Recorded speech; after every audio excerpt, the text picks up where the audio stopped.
How to install Narva Model 37 plug-and-play submersible trailer lamps. Remove the old trailer lamps. If necessary, measure and drill new holes in the trailer for the screws on the lamps. Then install the lamps and tightly secure in place using the supplied nuts and washers.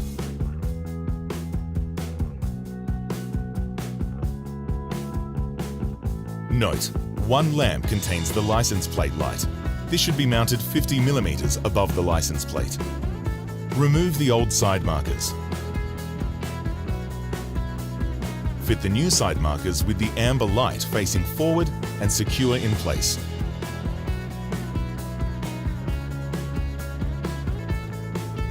Lay out the wiring harness around the trailer and connect the plugs, ensuring the arrows on the connectors line up before connecting.